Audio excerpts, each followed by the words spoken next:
story kicks off in the year 1992 in Bogota, Colombia, where Don Luis says his goodbyes to one of his godsons, Fabio Restrepo, who wants out of the cartel business. As soon as Fabio leaves, Don orders Marco to kill him. Kill this. But Fabio can already tell what's coming, so he hurries home to his family to get them out of town. Upon getting home, Fabio takes out a microchip from his family photo and hands it to his daughter, Cataleya. He calls it her passport and writes out an address for her, which she's to show to the man at the gate. He then gives her his flower necklace, saying the flower reminds him of his mother's orchids, and that it was why he named Cataleya after them. Earlier than predicted, Don Luis's men arrive and block their exit.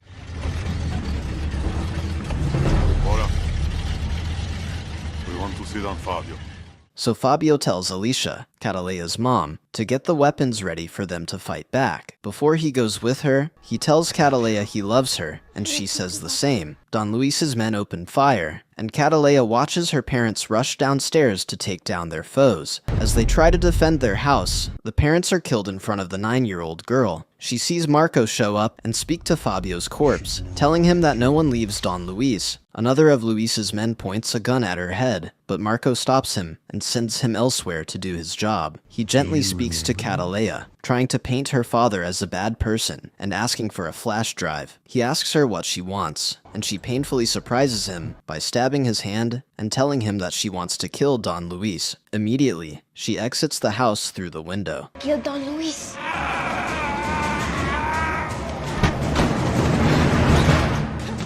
Swallows the microchip and runs for her dear life, but the men chase after her, pursuing her through the bustling town. She quickly maneuvers her way and slips through their grasp like a slippery eel. Eventually, she slides onto a small pavement and loses their tail. After a while, Cataleya steps out of a manhole and follows her father's instructions. A soldier takes her inside a building, and she gets interrogated by another man in an office. There, she pukes out her insides and shows him the chip Fabio gave her. After loading it onto his computer, the officer temporarily dismisses his staff and continues questioning Cataleya. He asks her if she knows what she gave him, and Cataleya calls it a passport.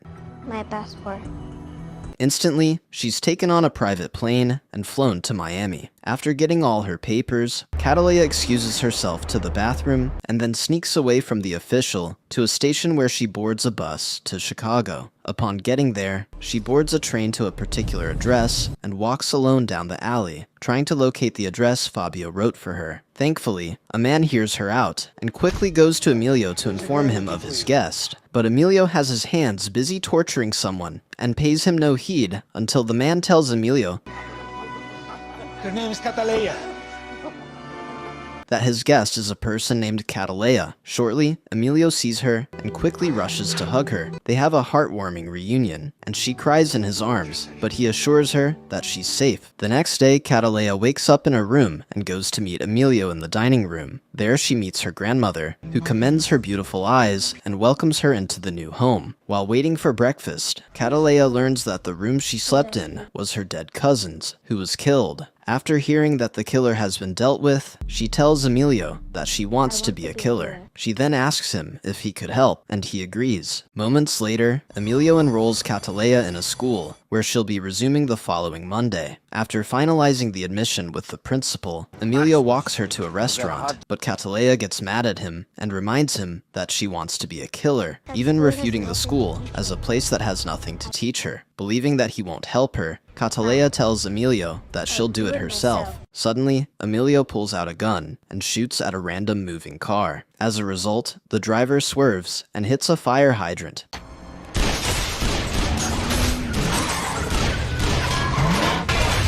And everyone around starts panicking. Emilio uses the scenario as an example, assuring her that he'll teach her how to be a killer, but he says she'll be dead in 5 years. Since Cataleya wants to be a killer, Emilio advises her to know things besides how to pull a trigger, especially the psychological aspect of people. For that, she'll need to learn the basics at a school, so he presents her with 2 options: a gun representing the way of a killer, and her school bag representing psychology. As cops pour into the scene, Emilio urges her to pick a side, and Cataleya chooses her school bag.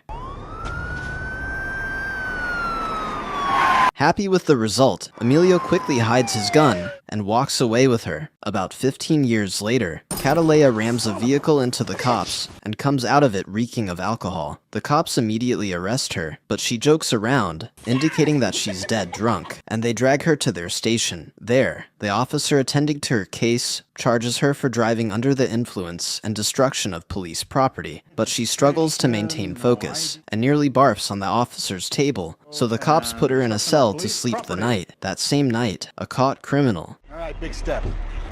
Down you come. All right, stretch those legs. Come on, move.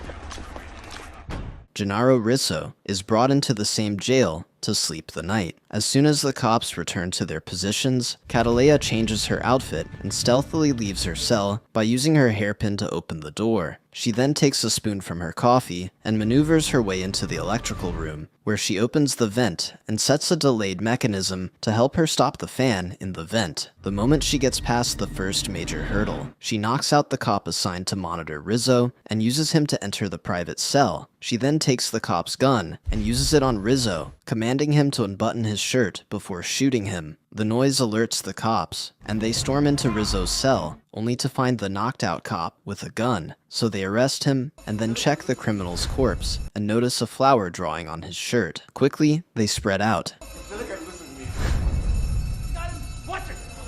Get him out of here. searching the entire prison for the culprit, but Cataleya avoids being seen and even returns to her cell just in time and changes her outfit before the cops get there. The next morning, Agent Ross, an FBI agent, comes to Chicago to investigate Rizzo's death. What has his attention is the flower drawing on the corpse, and this is because he's been notified of several others, so he goes to the station. During that period, the cops release Cataleya from the cell and inform her that she'll be facing court in 10 days. Yeah, really, but I'm quite sure the judge will send you back here. You probably deserve it. Well, you're just lucky no one got hurt. For her DUI actions, they take her fingerprint, but when she leaves the station, Cataleya tosses away the fingerprint glove she put on and changes her appearance. As for Agent Ross, he checks the crime scene and orders the list of people who came in and out of the police station in the last 24 hours. Cataleya, on the other hand, contacts Emilio with a payphone, and he tells her he has a job for her in the next 2 days. After Agent Ross does a thorough analysis, he concludes that the killer is trying to leave a message, which is not for them, so he tells the cops to have the strange killings on the front pages of the newspapers.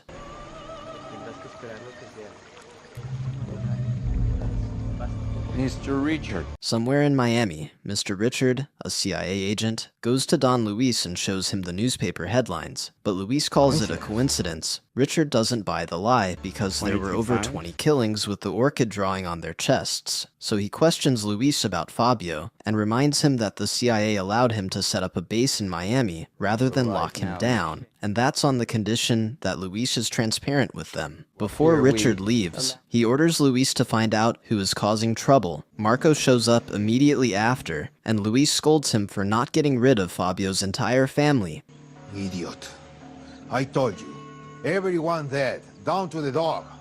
Like he ordered 15 years ago. He then orders Marco to fix things. Later, Cataleya returns to her base, where she freshens up and watches her CCTV in case of any suspicious movement. Agent Ross, on the other hand, holds a meeting with other police officers and explains to them that the targets are bad guys. He then hands down names and numbers of the people who were in the police station before the crime took place. That evening, Danny Delaney, Cataleya's boyfriend, returns to the apartment, and Cataleya welcomes him. They kiss, but Danny asks her when they're going to go on a normal date. It's been his wish to show her off to others, but Cataleya has him on a leash, and Danny couldn't resist her kitty. Early the next morning, Cataleya leaves for a dry cleaning house to meet with Emilio. He updates her on how Grandma misses her and shows Cataleya her next target. But before she leaves, he shows her the newspaper, questioning how long it's been going on and why. Emilio condemns her actions, saying it won't smoke out Don Luis, and reminds her that the case isn't just about her. Cataleya then corrects him that he's clean, but he reminds her that it's his job to keep her safe, and what she's doing isn't professional. Seeing that Cataleya doesn't regret her actions and still plans to do more. You didn't let me do anything. I chose this, remember? I chose this. Emilio tells her that he shouldn't have brought her into such a life, but she argues with him and says that she chose the path. Having rested his case, Cataleya asks him to continue watching her back. In the office, Ross examines a frame of the orchid, and an office worker sees it and calls it Cataleya. The man explains its roots to come from Colombia, and it's thanks to his wife that he knows about the flower. After the man leaves, Ross searches the image of the flower and sees that it matches.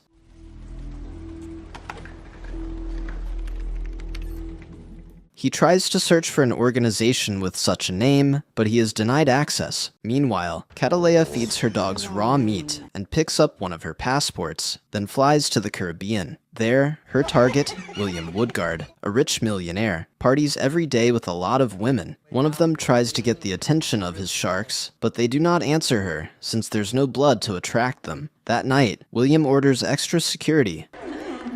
Alejandro, you bring in extra security for tonight. Yes, sir. And make sure that we are shut down. And goes to have fun with his women. Despite the tight security, Cataleya shows up from the most unexpected place, the shark pool. She then goes to her target to unalive him with a gun, but then changes her mind and scribbles on his chest. Suddenly, William wakes up and sees all his men's bodies sprawled on the floor, so he picks up their guns and goes to the main hall. There, he sees a Cataleya flower on the glass covering the shark pool, and then hears a voice asking him to turn around. As soon as he sees the perpetrator, he fires his guns multiple times at her, but then he realizes he's been had. Since no bullet comes out, he starts pleading, but Cataleya shoots him in the leg, and then cracks the glass beneath him. She lets it dawn on him that his blood and plus size will be the end of him. Within seconds, he crashes into his pool, and the sharks try out new recipes with him.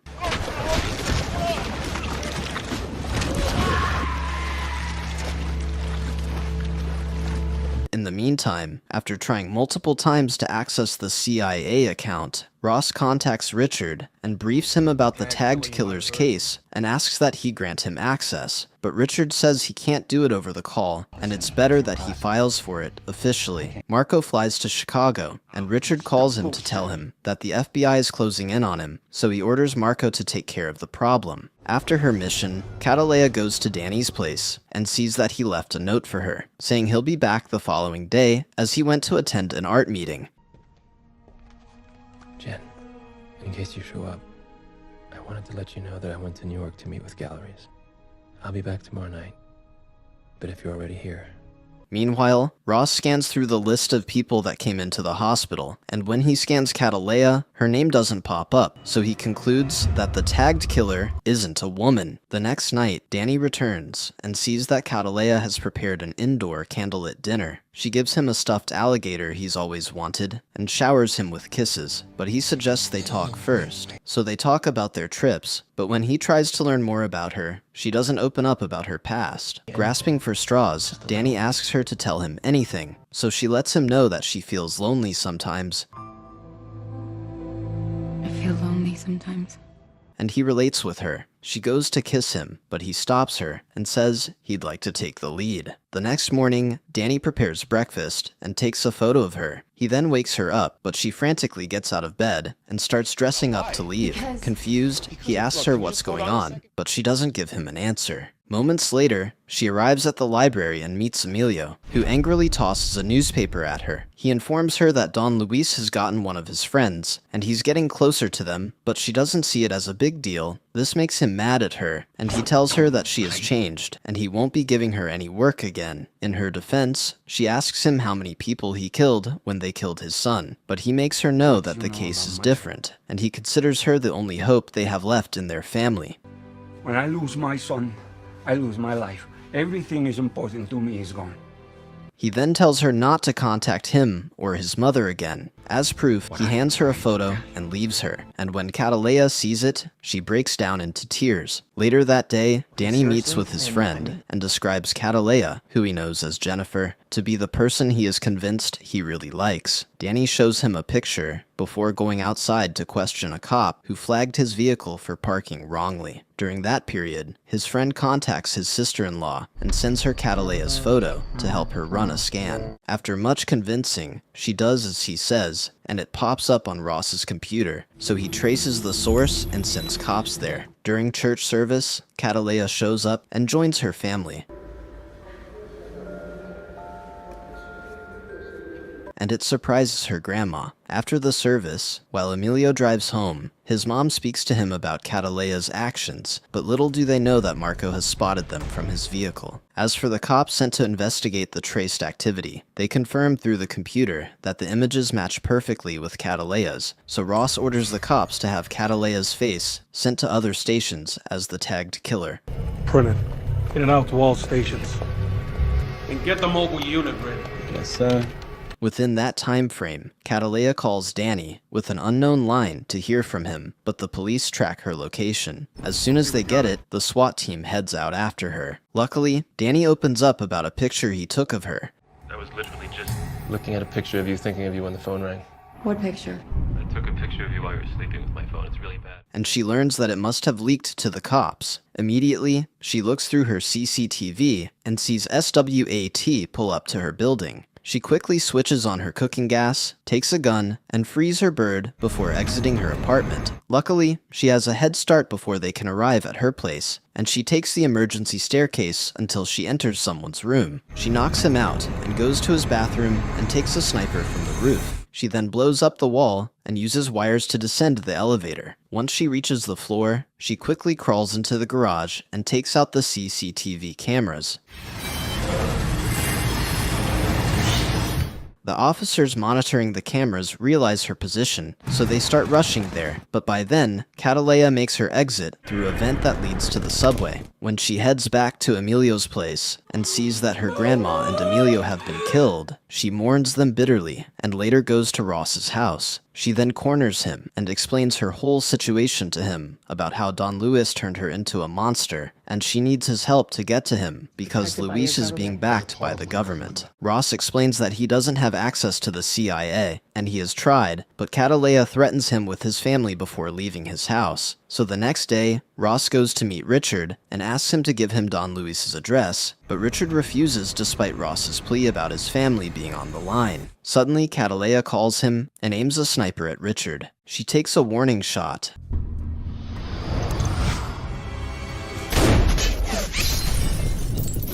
and Richard tells her where Luis stays, in New Orleans. Cataleya takes a lot of ammo and her dogs along with her in a fire truck. She drives to New Orleans and forcefully gets the floor plan to Luis's building. Later that day, as Luis's men strategize how to handle Cataleya, a bazooka flies into the mansion and nearly kills them. Like chickens, some of them quickly get into a vehicle to make a getaway, but Cataleya crashes their vehicle with her fire truck. She then gets out and clears everyone in the vehicle. The remaining men change their plans and decide to play defense from one girl.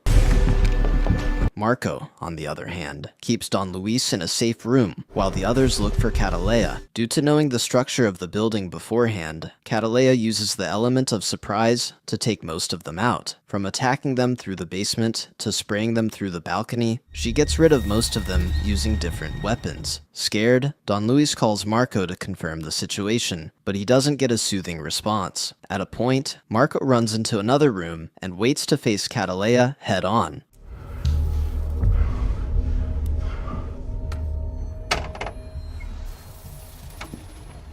As expected, she walks into the room, and they fight each other. Being an experienced henchman of the cartel boss, Marco gives Cataleya a tough time. He lands several hits and tries to shoot her, but Cataleya fights back, and eventually uses the inner frame of a gun to stab him in the neck. Don Luis leaves the safe room and runs into a black van. He drives out of the mansion, but his way gets blocked by a garbage truck. Right then, Cataleya calls him through Marco's phone, and he boasts to her that he can't be killed. He threatens to find her and kill her, but she tells him that he's exactly where she wants him to be. That's when Don Luis becomes aware of his surroundings and sees her dogs in the van. With one word, she commands them to eat.